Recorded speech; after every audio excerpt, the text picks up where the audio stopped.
this is Carolyn Elefant of MyShingle.com, this website that inspires, empowers, and celebrates solo and small law firms and legal entrepreneurs. Today we're conducting a series of mini video interviews with solo and small firm practitioners from across the country who are sharing with us how they're serving their clients and keeping the wheels of justice turning during the COVID-19 pandemic. With me today is Jeralyn Lawrence of Lawrence Law in Watchung and Red Bank, New Jersey. Good afternoon, Jeralyn. Good afternoon, Carolyn. Thank you for having me. Yes, thanks for agreeing to be on. So what I wanted to do first is just have you tell us a little bit about your firm, what areas you focus on, how large your firm is, and anything else you want to share with us. Great, thank you. I own and manage a 5-lawyer boutique divorce and family law firm in New Jersey. We have 2 locations, an office in Red Bank and an office in Watchung, New Jersey. It is a boutique divorce firm where we're specializing in not only divorce matters, but also family law matters, try to approach each case in a strategic yet compassionate way and try to help a family resolve their issues amicably, but also able to litigate them as well. So I would imagine that during this pandemic, your clients are facing a number of challenges, and perhaps even your firm, given its size and having to work remotely at least part of the time. So I was wondering if you could tell us a little bit about some of the challenges that both your firm and your clients are facing. Sure. To address the client issues first, a host of issues with regard to client issues. The top 2 really are custody and parenting time issues from both sides of the coin. In some cases, what we're seeing are one parent does not want to cooperate with the custody and parenting time schedule and allow the parenting time to occur. And the basis for that is because of the current crisis and the pandemic.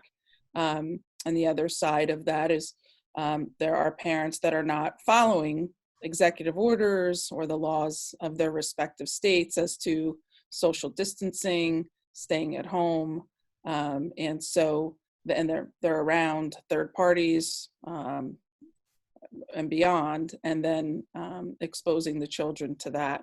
So there's a whole host of custody and parenting time battles that are happening. Some of them are catching headline news, particularly with doctors. Some courts have come down pretty hard on our heroes and our first responders. So dealing with that issue, also dealing with the financial piece of this. Many people have been impacted financially and have either lost their job or unemployment, and even the federal supplement has not kicked in, or even if it has, it's not on par with what their prior earnings are, and they're not able to pay alimony or child support.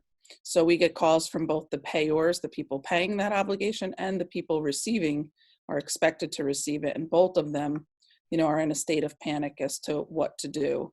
And so we've just been trying to guide everybody to act reasonably, act fairly, and to try to share the pain.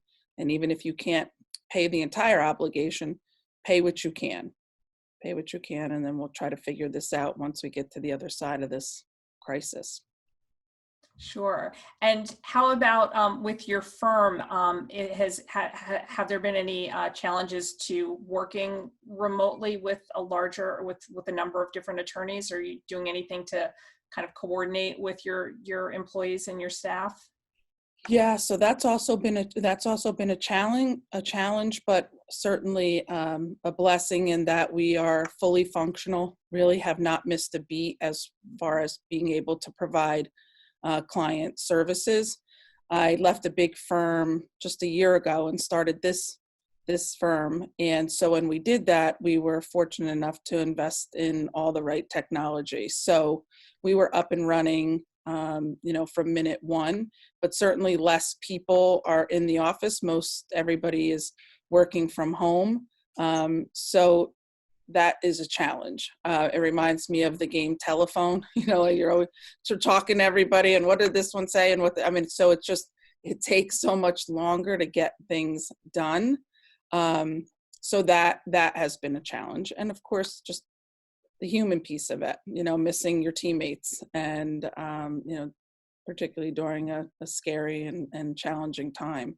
So, yeah, so that's been an issue, and really everybody home safely, working remotely, but trying to coordinate that communication in an efficient fashion. And that's a challenge while homeschooling 3 children. Yes, yes. That is where I really feel for parents who are working from home today, because uh, even getting your kids, at least in my case, even getting my kids to do homework when they were young was almost impossible. Getting them to sit through a whole school day just sounds insurmountable. So I've made peace. I have twin 9-year-olds and a 14-year-old. My 14-year-old's a freshman in high school, and she's pretty self-sufficient. But I've made peace with, if my 3rd graders get left back, I'm going to be okay. it's certainly in the bigger scheme of things that doesn't work. We're doing the best we can. Yes, yes. Trying. So it sounds like you have the good philosophy for handling the challenges of your home life. I'm wondering what you're doing or what your firm is doing to assist clients with some of those challenges that you mentioned. And I'm also curious to know like what the courts are doing and how you're interfacing with the courts, because I imagine they're closed also. Well, they're closed in that you can't go there, but I argued 2 motions this morning on Zoom, exactly what we're doing, how you and I are talking right now. Had a 9 o'clock motion and a 10 o'clock motion. My clients were both participated in the motions. So courts are open and available and ready to help and ready to serve. So that really has been a wonderful pipeline to be able to service clients' needs. Zoom has been terrific. From day one, we've been able to mediate, and so and have initial consultations through Zoom. But what I really love about Zoom and mediation, and I'm not sure I'll ever go back to a mediation, if I'm the mediator, traveling, people coming to me, because Zoom allows you to do these breakout rooms. Mm-hmm. And I can have you been doing that, Carolyn? I haven't done that, but I'm familiar with the feature. I'm curious you're the first person, I'm really glad you're talking about this, because you're the first person today who's actually seems to have some hands-on experience with that. It's been so fabulous. So everybody signs into the meeting, and it's usually, the 2 spouses and their lawyers. And I've even done it where I've had forensic accountants on as well. And I can assign multiple breakout rooms, put everybody in their own conference room. So if you visualize it, I'm placing everybody in their own conference room so they can talk to each other. And then I can pop back and forth virtually from room to room. And then if I want to, if I've assigned the lawyers in their respective rooms, but then I want to grab both lawyers and maybe even an accountant or another expert, I can pluck them out of their conference room. You just click on move them. It's a little feature in the breakout room to move them to a different room, and then we're all in a totally separate breakout room. So it's really been an effective way to get things done. We've settled plenty of cases, or at least addressed issues to try to move things along for families. So wow. That's really, and I never even heard of Zoom before all of this. So, and now, it's really, I think it's going to be something that continues as a way to practice well beyond when the pandemic leaves us. So. That's excellent, and that's kudos to you for being so flexible and incorporating a new technology really on a dime. I mean, we've only been in this for 2 months, and you sound pretty facile with most of the features. Well, thanks. And I have to tell you, I am not great on the computer, so if anyone's interested in it, they just need to play around with it. It's a couple clicks of a button, and don't be intimidated by it. And to me, it can make or break whether we're productive and able to generate revenue or not, during these difficult and challenging times. Doing initial consults that way, I can bring in family members too, if a client needs to have that extra support. So it's really opened up a whole nother way of being able to continue to practice law.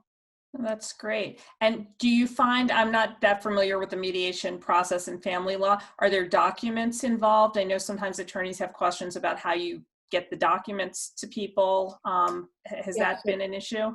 it has not been, because Zoom has a feature called share screen, and it just pops up right in the bar on the bottom and if you look at it now, it's probably green on yours, says share Right, yeah. screen.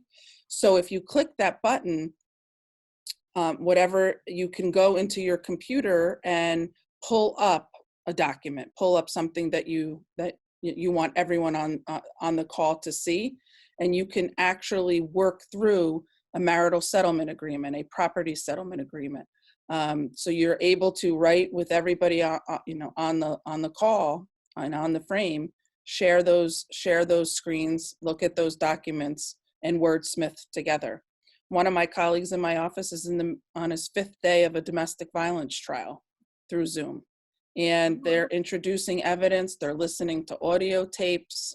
I mean, it's been happening pretty seamlessly. So there's a way to do it. Yeah, so your court, is that the domestic violence trial is something that's going on through the court right now? Have your courts gone to online trials also? Yeah, we're not doing divorce trials, matrimonial trials just yet that I've heard, but Mhm. we are doing, and I've heard pretty much statewide domestic violence trials are happening by Zoom. Wow, wow. Yeah.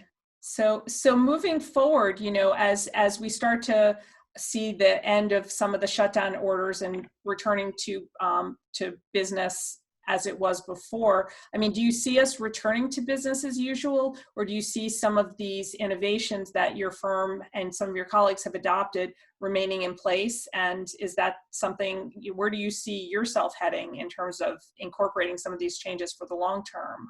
I think it's going to be a balance of both. I mean, I can't wait for us to be on the other side of this.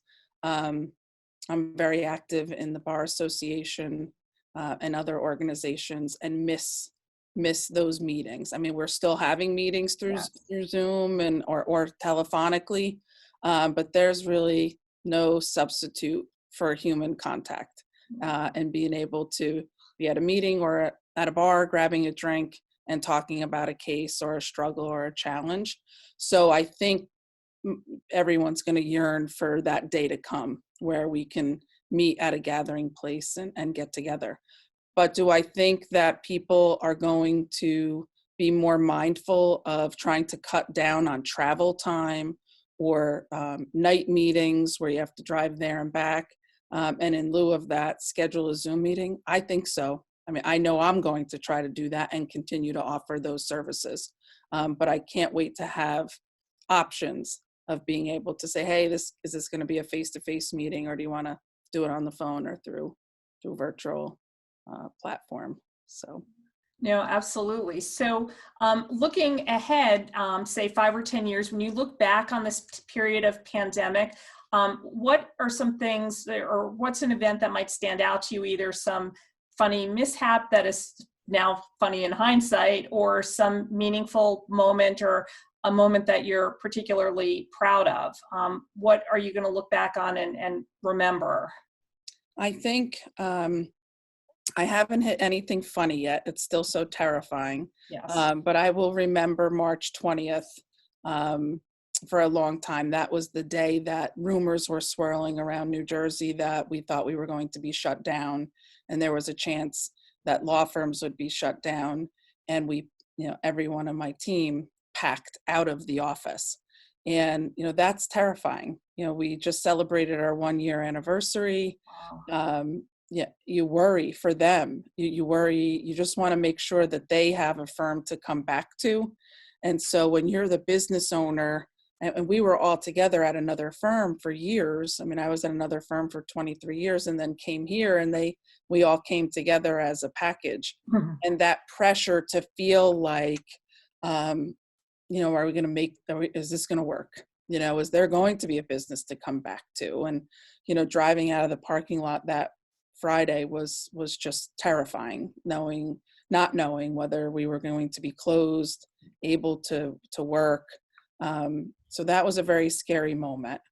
Thank God, thank goodness we didn't. We were not shut down. We have stay-at-home orders where try to work from home, try not to come to the office.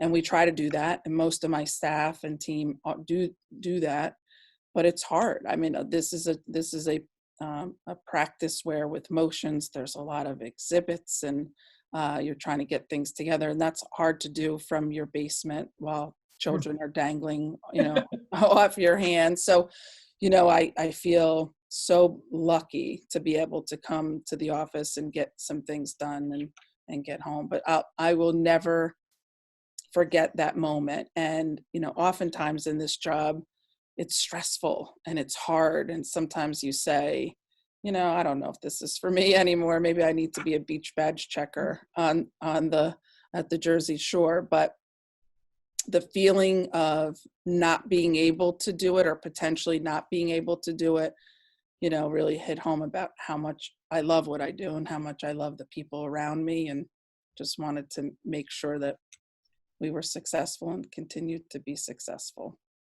Well, it's great. Like I said, it sounds like you're doing an amazing job of adapting to technology very quickly. Of the attorneys I've spoken to today, your firm seems to be the most advanced in terms of actually having these mediations and these hearings. So again, that's great for you. I'm glad that our viewers will have an opportunity to hear about your experiences. These videos will be posted at MyShingle.com and also on the MyShingle Facebook page. And Jeralyn, thank you so much for sharing some time with us today. And I hope that your firm is able to keep going to its next year anniversary. Thank you. Us too, Carolyn. Thank you for including me. I very much appreciate it. And if anyone has any questions on Zoom, certainly let me know. But if they just try it, I think they'll be pleasantly surprised. That sounds good. Thanks a lot. Thank you, Carolyn.